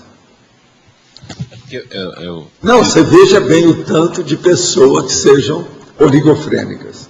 A oligofrenia básica, quando ela chega nesse nível, ela é o debilóide, o imbecil e o idiota. Olha o tanto de gente que tem isso. Toda pessoa que tem um QI abaixo de 80 já está por aí, de algum modo. Aquilo que se chamava de retardado mental, que hoje eles não usam mais essa expressão. Está tudo isso aí. É oligofrenia. Oligo quer dizer pouco. E há pouco processo de desenvolvimento cerebral. Você está entendendo? Dentro do problema. Então, a manifestação maior, que é muito mais de 51%, deve ser toda genética, dentro desse processo, dessa negatividade aí. Porque eu já vi você comentar, não para esse caso da subcognitividade, mas até para intermissivistas, que a pessoa às vezes não é aquilo que você conhece dela. Ela é muito mais do que aquilo. Aí a gente vê um peso da genética muito nisso. Agora veja, o processo das aparências, ele é terrível. Por quê? Você vê a aparência da pessoa e tem as informações daquilo que você consegue captar. Mas essas informações podem ser erradas a favor da pessoa e podem ser erradas contra a pessoa. Então você interpreta errado, tanto de um jeito quanto do outro. Então, pode chegar um serenão aqui e você vai pensar que ele é um boboca. Ou vai chegar um boboca e você vai achar que ele é genial. Agora, então, aí depende da sua observação, da sua abordagem, da sua perspectiva e da sua capacidade de interpretação da pessoa, que é o problema da hermenêutica. Isso aí é seríssimo. Agora, veja, é o conscienciograma, né? É o estudo conscienciograma. Então, com 5 cobaia, é o máximo. Eu, por exemplo, eu fiz um verbete agora, depois que nós já viemos da viagem, que é justamente esse processo aí. Então, por exemplo, as condições que nós temos aqui, que permitem a gente a ter uma ideia do processo extrafísico. Então, por exemplo, eu mostro lá, uma pessoa pega uma lanterna e a pilha está acabando. Então, aquilo que clareava muito, está dando aquele lusco-fusco só com a lanterna. Você sai na escuridão com aquela lanterna. E isso dá a impressão perfeita da baratosfera para você. Então, eu arranjei 4 para mostrar isso. Quando aparecer na sua mão, você já fica sabendo o que eu estou falando. Entende? Outra coisa. Uma pessoa vem e passa 15 dias aqui no CEEC. Ela vai no acoplamentário, ela vem aqui no tertuliário, ela faz os laboratórios, ela vai nos problemas, por exemplo, do holociclo, da holoteca, estuda, participa dos cursos. Durante 15 dias. É como se ela estivesse imersa no curso intermissivo. Vocês estão entendendo? Então, eu já arranjei 4, vamos dizer, comparações para mostrar certas realidades extrafísicas para a pessoa. Agora, outra, a pessoa vem, vai na Conce e participa do Consim Cobaia. Isso aí é o reversal, É como se fosse um ensaio que ela estivesse enfrentando, frente a frente, cara a cara, o evoluciólogo depois que ela dessomar. Está entendendo? Então, eu precisava de ver, se vocês tiverem mais ideias sobre isso, vocês me falam. Eu arranjei 4, aí só aqui eu falei 3 já. Entende? Agora, isso é muito importante para ver o nível que nós estamos hoje. Isso aí não tem livro nenhum. Eu também ainda não escrevi nada sobre isso. Professor. É dos tais que eu estou falando, essas coisas que eu estou escrevendo novas para clarear mais os processos. Tem mais uma ideia, a pessoa que mora na Cognópolis, como se ela estivesse morando temporariamente na dimensão extrafísica ou na colônia extrafísica que ela veio. Uma comparação. Mas esse aí já equivale, né, com o negócio de passar os 15 dias, que é mais sério, mais forte. É como o Nexus, entendeu? Entendi. Agora, não é fácil. Agora, se você tiver mais ideias, vocês me dão depois. Mas esse é fraco, né? Esse aí é muito pessoal, né? Tá muito bravo. Não é bem. Eu que já tive 2 jubileus, eu sei como é que é isso. Apesar de ver umas coisas mais assim, características, mais clássicas. O senhor queria fazer uma pergunta em relação ao processo político. O Serra deu uma entrevista aí no final da campanha e disse que ele estava se sentindo com muita energia, que ele não sabia o que ele fazia depois que foi derrotado. Foi? Ele falou isso? Falou. Bacana, hein? Muito bom. Aqui, muito obrigado pela parte que me toca. Agora, só aqui, uma coisa. A gente não sabe o que vai acontecer, mas eu vou falar uma coisa, de novo, aqui bem claro, para ficar bem claro. O Lula só foi eleito no 3º escrutínio. O Mitterrand só foi eleito no 3º escrutínio. O Serra já teve 2, falta mais um. Se ele entrar no próximo, pode ser que ele vai ser eleito. Ele falou que não Porque vai parar. a pessoa vai sendo conhecida com o tempo. O Mitterrand na França foi só na 3ª eleição. Mas a básica mesmo foi 3. Grande. E estava todo mundo esperando que ele fosse dizer que ia encerrar a vida pública. Ele disse não, que ele vai continuar na vida pública, que ele está muito disposto. Lógico, está muito disposto, ele é bom. Ele é uma pessoa de muito caráter e outra coisa, é erudito, ele não é bobo, ele conhece tudo. O homem sabe até as coisas de energia, sabe tudo. Agora, professor, no caso dele, assim, então, a pessoa no patamar que chegou, no ponto de vista do estadismo, seria melhor ele aguardar a próxima eleição, na sua opinião, ou ele deve continuar engajado, tentar um outro cargo? Não, aí depende das condições e da turma dele, né?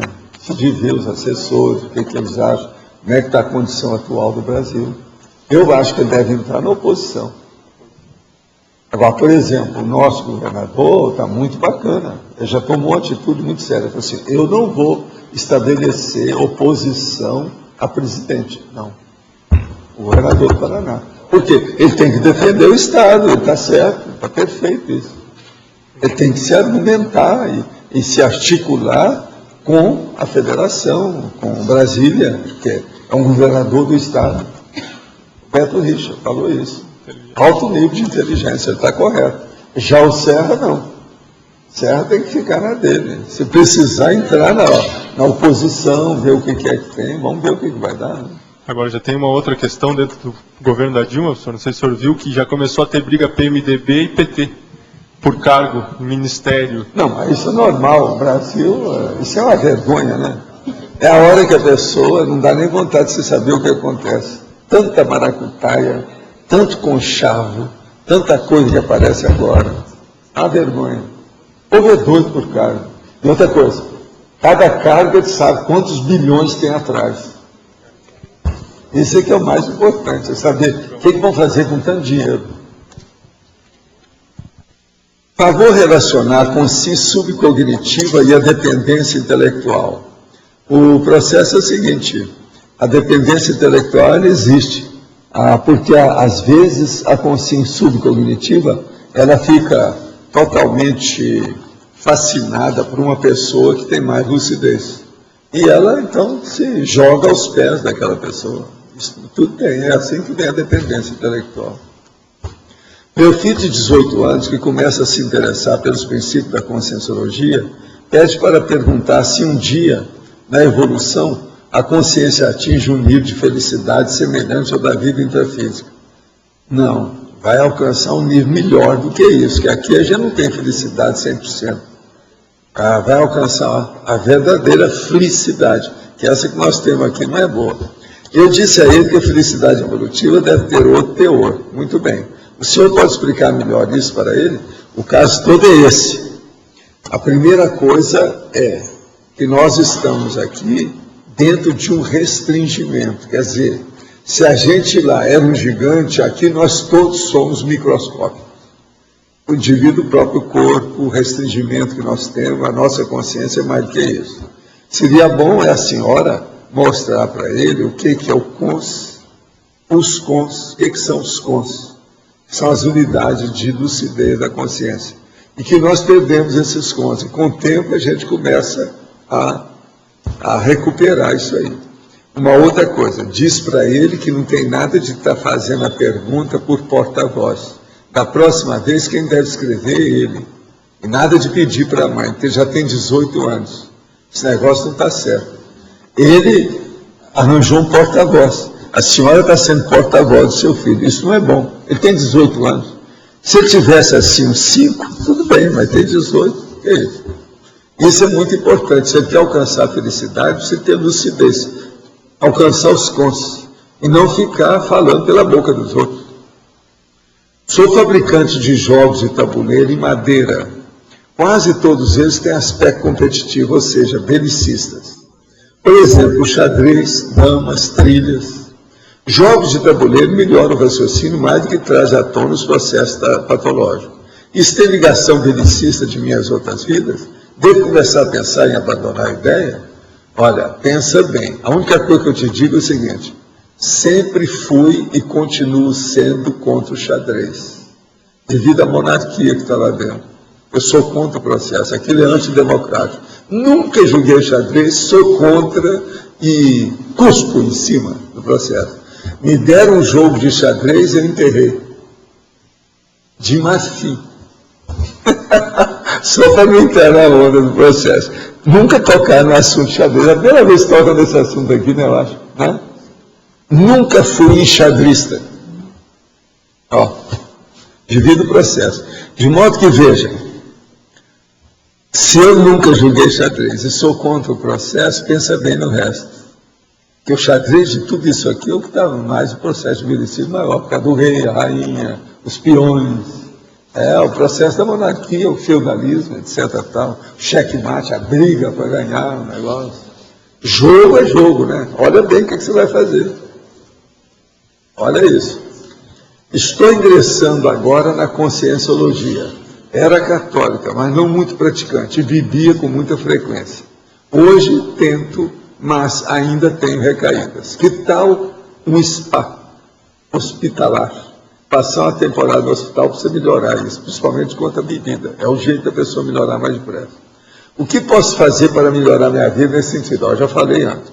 Meu marido está há mais tempo na conscienciologia e está pensando em começar a TENEPS em janeiro. Eu gostaria muito de ajudá-lo, pois acho meu comportamento incorreto e parece que estou com bloqueios. Tento, mas não consigo. Que conselho o senhor me daria? Olha, a gente recomenda se internar. Interna numa temporada, você vai pensar nas coisas, vão dar a alimentação adequada, não vão deixar você fazer besteira, nem comer bobagem. Isso aí melhora. Vale a pena. Para isso é que existem esses hospitais tipo SPA que tem por aí. Podemos afirmar que o assediador age de forma anticosmoética por falta de conhecimento do bem? Sim, alguns. Outros não.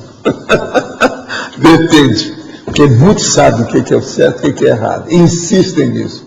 Você não está vendo aí uma senhora que está hoje falando aí para nós? A gente pode ter como exemplo.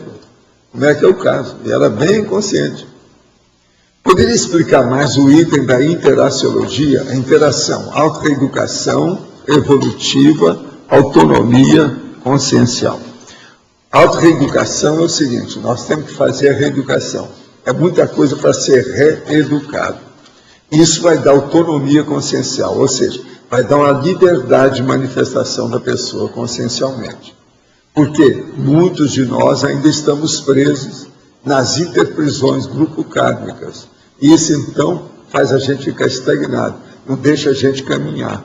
E o processo para alcançar a libertação é necessário a gente reeducar. Ver o que é o melhor, o mais prioritário, aquilo que faz assistência aos outros, por aí. E na polinomiologia, o polinômio, interiorose, apriorismose, neofobia, decidofobia. Interiorose é quando a pessoa ela é cronicificada nas coisas do interior. Ela não tem uma visão mais ampla. É só aquele mundinho que ela, às vezes, foi criada ou vive lá dentro. A priorismose é quando a pessoa tem tudo a priori. Ela já tem a ideia tudo formada como se fosse um dogma. Ela é peremptória. Não, eu penso isso aqui é só assim. Eu não quero saber de outra coisa. Então, ela não tem abertura para ter as coisas novas. Agora, a neofobia é a pessoa que tem medo das coisas novas. E a decidofobia é a pessoa que fica hesitando para decidir. Ela está sempre no vacilo. Há muito vacilo em torno disso. Por exemplo, nós vemos no Brasil que é muita gente decidofóbica. A turma do Supremo Tribunal Federal do Brasil é decidofóbica. Olha o que eles fizeram com a ficha suja. Eles sujaram a ficha deles. Eles, como magistrados, sujaram a própria ficha. Aquilo lá é inadmissível que fizeram com essa ficha limpa e a sujeira que eles fizeram com isso. Dentro de processo muito sério. Por que é que não resolveram aquilo? São os vacilões. O povo já colocou o nome dos magistrados do Brasil atualmente, a maioria do PT, foi o PT que colocou lá dentro, Lula. Então são os vacilões. Isso nunca aconteceu do povo dar um apelido desse para o Supremo no Brasil. Isso é na história. Acho que isso aí precisa ficar registrado. Estão chamando ele. Nunca na história, nesse país, etc., foi feita uma coisa dessa. Vacilões do Supremo Tribunal Federal. Lógica é lógica, fato é fato. A decidofobia, a base dela é subcognição? É, a maioria, né? O que mais pode ser? A primeira coisa é o processo mesmo da ignorância. Uma pessoa, por exemplo, chegou numa rua, tem uma encruzilhada, ela não sabe para onde ir. Ela fica, às vezes, sem saber para onde. Qual a inteligência que ela vai ter para saber como é que ela chegou ali? Tem que ver a situação toda, o que aconteceu com ela. Então, há uma ignorância básica na situação. Uma pessoa que se perde na cidade, se não foi o GPS que estava estragado, tem alguma coisa errada. O fato dessa senhora estar confessando que sente prazer em sentir raiva das pessoas, não pode estar agindo de forma inconsciente em busca de ajuda? E o que é? A gente ajuda quem quer. Ela não perguntou nada, não está perguntando nada disso. Eu não quero ser, como é que a gente fala? Oferecido para ajudar os outros demais. Que é isso? Afinal, sinceridade é algo bem raro hoje em dia. Sim, eu falei. A única coisa boa que eu vi na história ali é a sinceridade dela para mostrar o trafar. Um dos mega trafar. Eu não sei se é o mega trafar. Porque pode ser o deles. Um deles. Pode ter, sim. Será se ela matou alguém? Tá vendo? Direito. Tem que pensar lá atrás. Estou planejando uma viagem até Foz para aprimorar meus estudos e percebi que não haverá nenhum curso específico sobre ET no momento, que é a minha prioridade. Chegando aí, mesmo não havendo curso, vocês poderiam ajudar no processo? Também tenho algumas dúvidas a respeito de sua melhor forma de autonomia financeira e acharia melhor esclarecer pessoalmente. Sim, aí é precisar de conversar com as pessoas quando chegar aqui. Você chega aí e indaga quais são os especialistas que nós temos na área que você está querendo estudar. A primeira que está querendo é sobre autonomia financeira. É conversar com o Everaldo, aquele lá. Everaldo, lança a mão aí para cima, ela, é ele. Everaldo, que é o nome dele. Veja bem que você vai chegar lá. Agora, se a pessoa vê e não precisa de usar machadinha, está tudo bem. Está tudo ok. Quem é mais que está com o microfone aí? Nós já atendemos hoje, até o momento, 34 pedidos de fora. Solicitações. 34. O negócio está bravo. Nós estamos começando o mês de novembro mais intenso. Isso é por causa de o Papai Noel? É a época do Natal? O que é? Ou é porque está estabilizando? Nós estamos dentro de um verão frio? Será que é isso? Hein?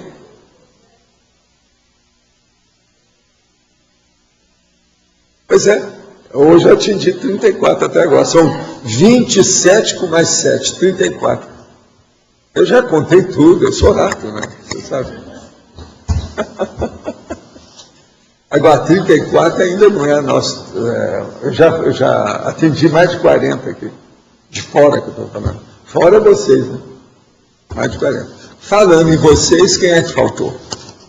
Cadê a nossa amiga? Não veio hoje. Não, ela não veio. É a hora dela falar, está dentro do horário dela. Mas ela não está aí. Vamos ver mais quem é que tem. É isso?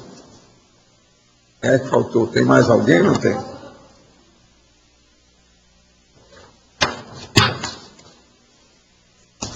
Oswaldo. Aqui. Sim, é a Lucy. Dentro da definologia, como que você pode esclarecer aquelas pessoas que algumas vezes, como você citou aí, fazem o melhor e algumas vezes fazem o pior? A questão não tem maturidade consciencial, é questão ela não do tem caráter. prioridade, não tem maturidade, como você está falando, não tem boas escolhas na vida. A intencionalidade. E outra coisa, a coisa mais séria nós ainda não falamos. Ela é desorganizada. Isso é que é o mais sério. É a desorganização, autodesorganização. Uma pessoa dessa, se chegar aqui, tem que ir para o laboratório da auto-organização. De cara. Isso é para melhorar, para ela começar a pensar na vida. Uhum. Então, o problema da linha quebrada dentro do quadro sinótico da vida da pessoa é desorganização. A vida da pessoa, principalmente as nossas aqui, no serviço e vista, ele tem que ter, no máximo, um planalto. Mas o caminho é para ficar mais ou menos uma planície. É quase uma isolinha, né? Tudo certinho. Mas essa organização, professor, ou a desorganização, ela tem um caráter assim, específico ou é geral? Não, aí depende do que a pessoa é. Me dê a ficha dela que a gente vai examinar, vamos ver como é que ela é. Considerando que ela não Agora, tem curso intermissivo. A tendência intermissivo, da pessoa que é desorganizada é a desorganização atingir todas as linhas de manifestação dela. Umas linhas mais profundamente, outras menos profundamente, mais superficialmente. Mas a tendência é aquilo dar uma razia, quer dizer, o negócio se estender por todo lado. Por quê? Quando a autodesorganização é muito grande, ela começa pelos pensênios da pessoa. Se o pensênio está desorganizado, tudo que ela se manifesta tem alguma desorganização. O percentual é que varia. Mas ele sempre existe, ele sempre incide, ele sempre atua. Isso nós temos que pensar. Tem lógica isso? Muita lógica. Pensa bem. O que você queria aí, ô chefa? Está ouvindo? É que você falou da pessoa que eles tiram do corpo e levam e encapsulam para ela dessomar. Quando ela dessoma, qual é a causa-morte dessa dessoma? Ataque cardíaco, alguma coisa assim? Quase sempre é o seguinte: pneumonite, ataque cardíaco, derrame não sei o quê. Quase sempre eles dão a causa-morte depois, quando fazem a necrópsia. Agora, se não faz, entende? O médico geralmente viu pelas coisas que ele analisou clinicamente e fala lá na hora. A maioria disso não é bem assim. Agora, a maioria das causas-mortes, elas são furadas. Os médicos estão corretos. Mas a realidade consciencial está errada. Não é aquilo.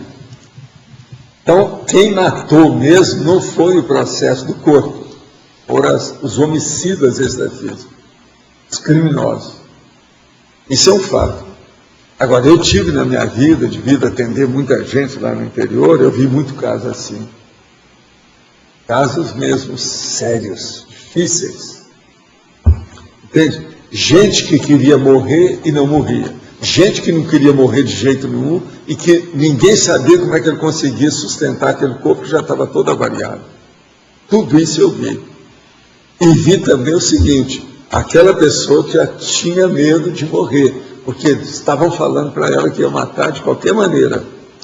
Ela falava com todo mundo, falava com o povo todo, ninguém seguia, pensava que ela estivesse doida. Na hora para outra ela amanhece morta lá, dormindo. Isso tudo é sério. Agora, teve um caso dessa que eu vi, que a dona falou, que eles iam matá-la de quarta para quinta-feira, de manhã. Entendeu? Eu examinei a dona, vi aquilo tudo, chamei os parentes, mostrei a coisa toda. Falei assim, olha, examina bem o que tem. Deve ter dado algum despacho, mas agora veja bem o que ela bebe, o que ela come, que às vezes ela está tentando suicidar. Eles foram examinar, não teve suicídio nenhum, a dona morreu do jeito que ela falou. E não foi suicídio. Eu não estava lá porque eu ia viajar, isso eu atendi na semana anterior. Ela falou na quarta, quinta-feira. Era na sexta-feira. Ela falou de quarta para quinta. Eles falaram que vão me matar. Agora, todos esses casos se vê, se a pessoa não está calculando um suicídio, uma coisa.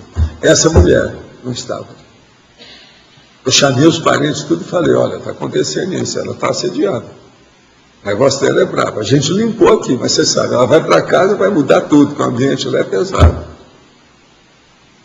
Uma dona forte, cheia de vida, ainda não tinha 50 anos. Eu examinei ela toda, não tinha nada. Estou dando um exemplo, porque essa dona foi impressionante. Quando eu vi lá o negócio, eu sempre tinha que viajar. De 3 em 3 meses a gente deixava lá, porque isso era orientação médica, por causa da minha vida, que era muito atribulada. Eu tinha muita pena, porque eu viajava muito do povo lá e ia embora. Um outro caso que foi terrível, que eu conheci demais, uma mulher muito bonita, toda cheia de vida, ela começou a engordar demais, começou a tomar tudo quanto era droga e coisa para emagrecer. Eu chamei o marido dela e falei assim, você não pode deixar isso, ela vai matar, ela vai se matar com isso aqui, está demais. Tá, disso, gostei tudo. Só eu e ele, falei com o marido. Eu viajei, passamos uns dias fora, 1, 2 semanas no Rio. Quando eu voltei, a mulher já tinha sido enterrada. Aí foi um custo para o marido ir me ver. Passou mais de 1 mês para ele aparecer. Aí eu perguntei, vem cá, amor, o que você fez? Eu falei assim, Valdo, eu fiz tudo. Tentei tudo.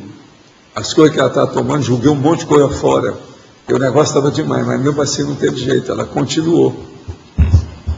Agora o processo deu uma crise cardíaca, né? Ela foi embora. Agora veja, no caso dessa senhora, até que ponto que era ela e o assediador? Então isso é o que acontece mais por aí, entende, Grace? É muita coisa assim. Então, os homicídios de base extrafísica são os que predominam na Terra. Por exemplo, esses casos desse fanatismo todo de guerra que tem por aí, isso tudo aí tem assédio muito forte. Esse caso dos caras que chegam no lugar e começam a atirar em todo mundo, mata todo mundo, aquilo ali é... Outra coisa, vocês acham que pode ter um atirador de elite que seja bem assistido? Não, raciocina só sobre isso.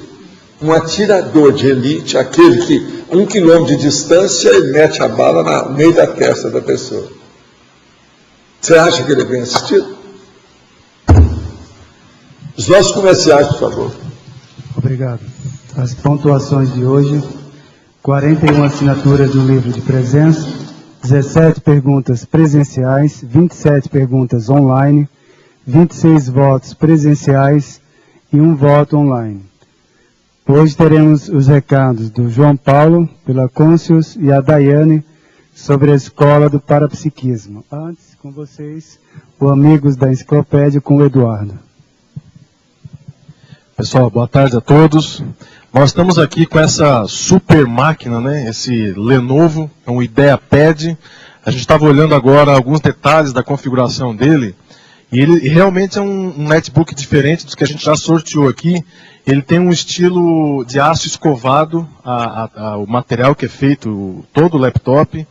O teclado dele é um teclado com tamanho natural de um laptop e é o teclado do IBM, que é um dos melhores teclados que tem. Essa máquina a gente vai sortear no dia 14 de novembro, um domingo. E aquelas pessoas que não renovaram a inscrição, a gente convida a renovar para entrar nesse sorteio. Quem que vai entrar no sorteio do dia 14 de novembro? Todos os novos inscritos das últimas 2 semanas, tá, até o dia 14 de novembro, todas as pessoas que renovarem a sua inscrição e aqueles que já são amigos desde 2008, 2009 e 2010, que renovaram as suas inscrições, tá ok? Então no domingo, dia 14, a gente deve estar sorteando. E nas próximas semanas, aí, talvez até final de novembro, a gente vai divulgar para vocês aqui a nossa campanha do ano que vem, de 2011. Tá? Então a gente preparou essas últimas 2 semanas e tem coisas bem legais aí para os amigos da enciclopédia, aquelas pessoas que dão suporte aqui ao trabalho da enciclopédia da Conscienciologia. Obrigado.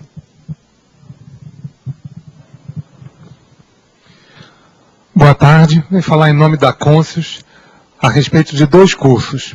O primeiro vai ser o Consim Cobaia, nos dias 13, 14 e 15 de novembro, aqui no CAEC. Que hoje foi falado bastante a respeito de Consim Cobaia, sobre a nossa autopesquisa, como a gente se vê através da heterocrítica e também a melhorar a nossa autocrítica. O Consim Cobaia é um curso que ajuda tanto a pessoa que se expõe como Consim Cobaia, quanto todos os participantes que estão lá. Então, vamos ter nos dias 13, 14 e 15 o curso com 11 vagas, sendo que são 11 campos de Consim Cobaia. Então, vão ser, ao longo desses 3 dias, 11 campos estudando o Consim Cobaia do Conscienciograma. E o outro curso é o outro curso Consim Cobaia, só que com um perfil um pouco diferente. Vai ser o Consim Cobaia mensal. A partir de dezembro, a Conscius vai fazer todos os meses um Consim Cobaia mensal, que tem algumas diferenças. São 10 vagas, mas só apenas 3 campos de Consim Cobaia. Então vai ser por sorteio. Sendo que, se a pessoa participar durante 3 meses e não for sorteada, ela vai ter direito a participar mesmo sem o sorteio para ela. Então, dias 13, 14 e 15, Consim Cobaia, com 11 vagas. Todos os participantes vão passar pelo Consim Cobaia. E no dia 4 de dezembro, o Consim Cobaia mensal, com 10 vagas, mais 3 campos de Consim Cobaia. Ele dura uma tarde. Vai das 3 da tarde às 8 da noite. É um sábado, dia 4 de dezembro ou 13, 14 e 15 de novembro. Mais informações no CAEC. Obrigado. Pessoal, boa tarde. Nós estamos aqui então para divulgar a Escola do Parapsiquismo. Que se trata a escola? É um programa de desenvolvimento do parapsiquismo de longo prazo, com a duração de 1 ano.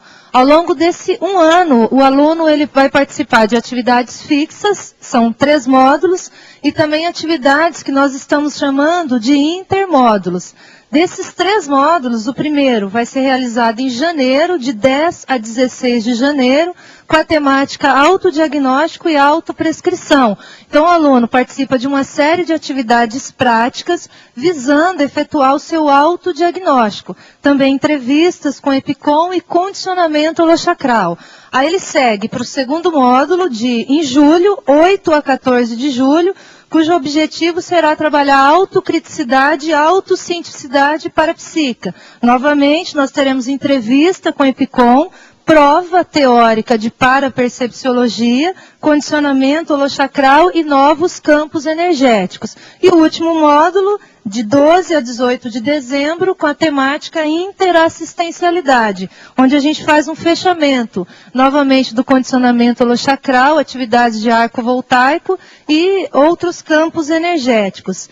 Além desses módulos fixos, a escola também vai contar com uma série de atividades, como as dinâmicas parapsíquicas, acoplamentários e laboratórios de autopesquisas. Para mais informações, basta entrar em contato com a recepção do CAEC, no telefone 3525-2652. Obrigada.